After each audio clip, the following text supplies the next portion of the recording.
ايه ازيكم يا اصحابي؟ عاملين ايه؟ يا رب تكونوا بخير. احنا النهارده هنلعب لعبه بيبي باص الجزء التاني من الاطعمه الصينيه.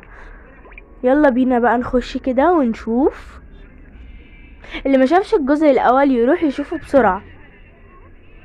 مم. نشوف نخش على ايه. نخش على المكرونه. قلب كده اهي مكرونه. يلا بينا نخش ونشوف. نحط كده المية على الدقيق عشان يعملوا عجين. قلب قلب. نفضل كده يا اصحابي نقلب لحد اما العجينة تمسك. تعبت من التقليب. ما لا اقلب اهو. قلب.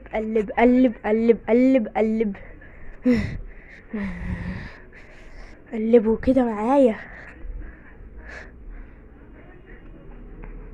هي قربت تمسك اهي. مع بال ما العجينة تمسك روحوا حطوا لايك.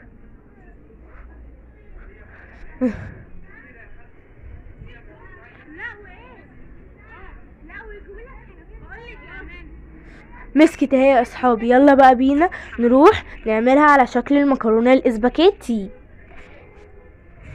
ندق الفلفل الاحمر والبصل علشان يعملوا هريسة.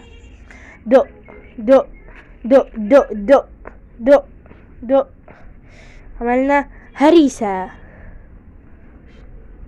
نحط بقى لا، نحط الاول مية ونحط عليها زيت ونحط عليها الهريسة والملح ونقلب.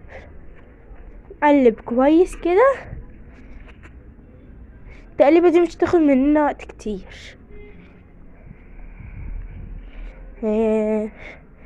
بس كده خلاص. ونسيبها بقى تستوي. وبعد كده بقى نصبها في الطبق. جميلة جدا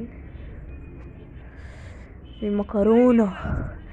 نضيف بقى عليها الصوص دوت اللي بيديها اللون الاصفر.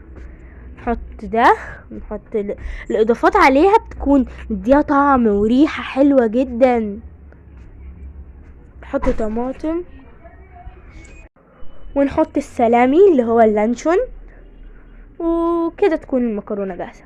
ندوق بقى اللي طالبة المكرونة. سلامي خدي. جيدة جدا.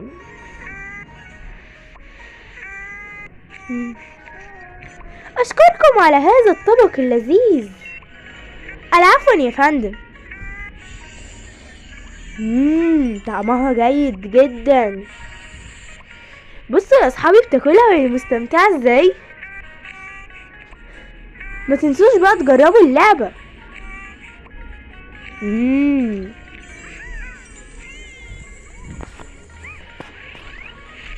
المكرونة هي أكلة صينية مشهورة ولها تاريخ عظيم.